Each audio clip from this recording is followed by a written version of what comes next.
Hello guys, my name is Anshudhar Dubey. I have given two attempts at UPSC. पहला 2022 में दिया था, जिसमें मैंने प्रीलिम्स क्वालिफाई किया था, मेंस दिया था। आप मेरे मेंस की मार्कशीट 2022 की मेरे चैनल पे जाके देख सकते हो, उसमें मैंने डिटेल में बात करी है। और दूसरा अटेम्प्ट मेरा 2023 का था, जो कि ये वाला, जिसमें मैंने प्रीलिम्स क्वालिफाई किया और अभी मंथ जस्ट मेंस देके फिनिश किया है। मतलब 24 सितंबर को मेंस खत्म हुआ है।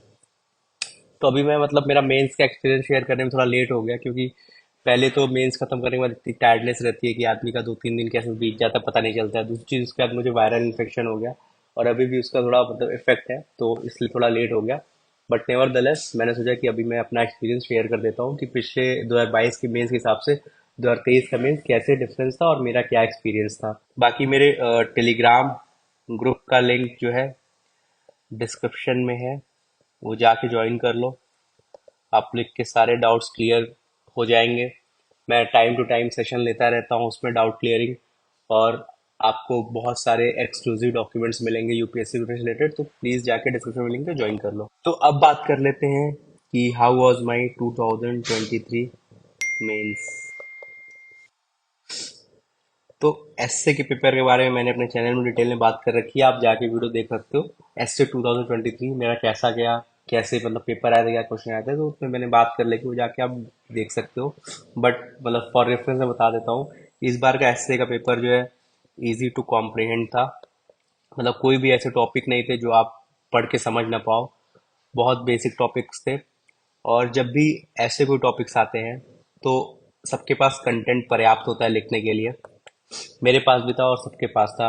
बट डिफरेंस कहाँ पे आता है कि how you use that content. ठीक है, कि आप अपने ऐसे को स्ट्रक्चर कैसे करते हो, आप लैंग्वेज का यूज करते हो, आप बेसिकली जो भी लिमिटेड कंटेंट है, क्योंकि कंटेंट तो वो वुमेन एम्पावरमेंट पे या बॉयज गर्ल्स पे हर चीज़ पे कंटेंट सबके पास था, बट वो कंटेंट को आप यूज़ कैसे करते हो वो ज़्यादा मैटर करता है। और जब भी ऐसे इजी ऐसे आते हैं तो मार्क्स भी रैशनलाइज होते हैं। ठीक है, अगर यूपीएससी कहता है कि मुझे 150 हाईएस्ट देने हैं एसए में, तो चाहे पेपर कैसा भी आएगा 150 ही जा आएंगे, मैक्स टू मैक्स, इससे ज़्यादा नहीं आएंगे। तो ऐसा नहीं कि ऐसे पेपर इजी आए तो मार्क्स अचानक से बूम कर जाएंगे, ऐसा होता नहीं है और होगा भी नहीं। ठीक है, तो ये हो गई एसए। फिर हम आते हैं जीएस 1। तो GS 1 more on the lines basic questions. एक क्वेश्चन था रिजॉर्ट्स वाला, जिसको शायद मुझे लगता है कि 50 to 60% बच्चे नहीं कर पाए होंगे। मुझे भी नहीं पता था क्या होता है।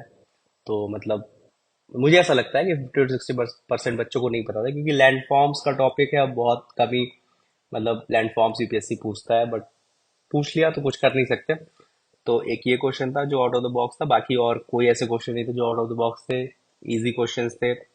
एक तो देखो, जो एंशियंट और मेडिवल में क्वेश्चन आते हैं ना, वो थोड़ी सी तकलीफ देते हैं। जैसे इस बार मेडिवल में क्वेश्चन था सल्तनत के ऊपर, शायद सल्तनत के ऊपर आर्किटेक्चरल सिग्निफिकेंस या ऐसे कुछ था, तो वो थोड़ा सा तकलीफ दिया होगा लोगों को। बट नेवरदलेस बेसिक क्वेश्चन थे, पेपर इजी टू मॉडरेट था, बहुत टफ नहीं था पिछली बार से। आसान कह लो, हाँ आसान ही, पिछली बार से तो आप मुझे इजी लगा। तो जीएस 1 का ये था। बात करते हैं जीएस 2। जीएस 2 इस बार का जो पेपर था वो थोड़ा सा वेग था। वेग एज इन की मतलब मुझे नहीं लगता कि मतलब इन्होंने बहुत मेहनत करी थी जीएस 2 का पेपर बनाने में। जीएस 2 में इन्होंने क्या कोशिश करी है कि सिलेबस का एक टॉपिक उठाओ, उसको किसी तरीके से सिलेबस के दूसरे टॉपिक से कनेक्ट करो और क्वेश्चन पूछो। मतलब क्वेश्चंस के लॉजिक नहीं समझ में आ रहे थे, आप इजीली कॉम्प्रिहेंड नहीं कर पा रहे थे कि मतलब आप क्वेश्चन पूछना क्या चाह रहा है और आपको बताना क्या है। तो मेरे हिसाब से जीएस 2 थोड़ा वेग था।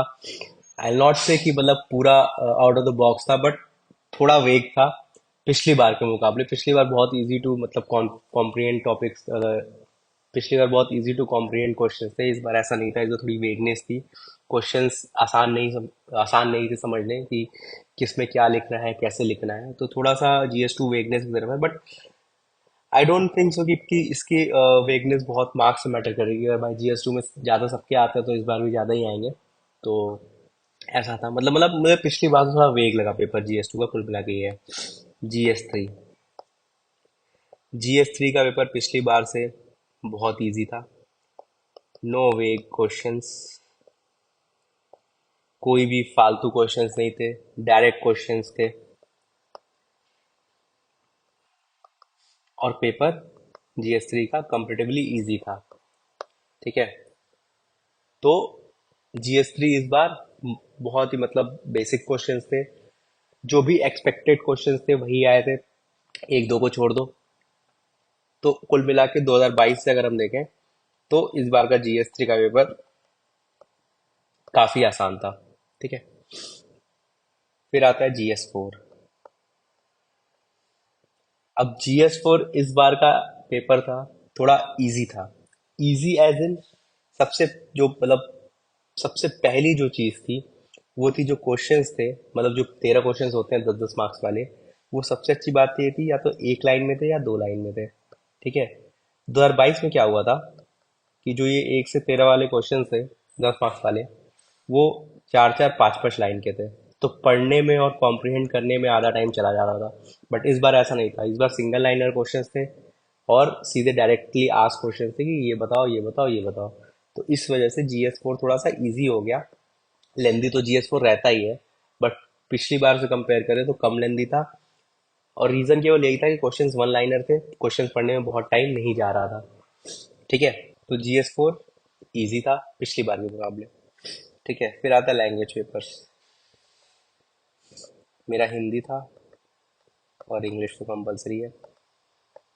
इजी होता है, अगर आपने बेसिक देवनागरी स्क्रिप्ट कभी भी पढ़ी है तो आपके लिए आसान हो जाएगा।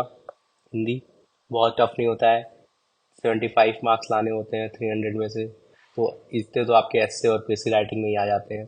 ठीक है, तो बहुत लोड लेने की जरूरत नहीं है, बट थोड़ा बहुत प्रिपरेशन कर लेना, पेपर देख के जाना। ठीक है, सिमिलरली इंग्लिश में भी इजी होता है। फिर आता है ऑप्शनल। अब यार देखो, मैं सारे ऑप्शनल का तो बता नहीं सकता। मेरा ऑप्शनल है सोशियोलॉजी। तो मैं सोशियोलॉजी का बताता हूँ कैसा वो पेपर। पेपर वन जो था वो थोड़ा वेग था, मतलब वेग एज इन ऐसा नहीं था कि मतलब आप कर नहीं सकते थे, बट थोड़ा डायरेक्ट क्वेश्चंस नहीं थे, पहली चीज। दूसरी चीज ये था कि आपको इंटरकनेक्शन बहुत करने थे, तो थोड़ा सा वेगनेस थी पेपर में, बट ठीक था। पेपर टू मेरे लिए इजी था, मुझे अच्छा लगा पेपर के। मैं ये नहीं कह रहा हूँ कि इजी था तो मेरे 150 160 के उत्तर आ जाएंगे, बट हाँ मेरे लिए आसान था, मैंने किया, अच्छे से किया जितना कर सकता था। बट अब मार्क्स का कोई भरोसा नहीं है। ऐसा यूपीएससी में ऐसा होता है कि जो पेपर आपका सबसे खराब जाता है उसमें कभी कभी मार्क्स सबसे अच्छे आते हैं, और जो सबसे अच्छे आते हैं उसमें सबसे खराब आते हैं। तो मार्क्स का मैं कोई क्लेम नहीं कर सकता, बट हाँ मेरे हिसाब से पेपर टू अच्छा हुआ, पेपर वन भी अच्छा हुआ है। तो लेट्स सी क्या होता है आगे। तो ये था बेसिकली मेरे 2023 मेंस का एक्सपीरियंस। ठीक है, अभी इसका रिजल्ट मान के चलो नवंबर एंड या दिसंबर स्टार्टिंग में आएगा। तब तक के लिए मेरा मतलब प्लान यही है, थोड़ी बहुत इम्प्रूवमेंट करने हैं। बाकी थोड़ा बहुत पर्सनालिटी टेस्ट का भी देखूंगा, कि अचानक से रिजल्ट आता है तो फिर वो बहुत ज़्यादा डर मच जाता है अंदर की, कैसे करेंगे कैसे करेंगे कैसे करेंगे। तो दोनों साथ में लेके चलूंगा, अगले मेंस की और पीटी की प्रिपरेशन साथ में। बाकी इस चैनल में वीडियोस आती रहेंगी, तो प्लीज़ सब्सक्राइब करके जाना। बाकी कोई भी डाउट हो टेलीग्राम ग्रुप ज्वाइन कर लो, जिसका लिंक डिस्क्रिप्शन में है। आप वहाँ पर डायरेक्ट मैसेज कर सकते हो, आपके सारे डाउट्स क्लियर होंगे। मैं टाइम टू टाइम सेशन लेता रहता हूँ। ठीक है, चलो फिर मिलते हैं नेक्स्ट किसी वीडियो में। तब तक के लिए all the best for your UPSC journey.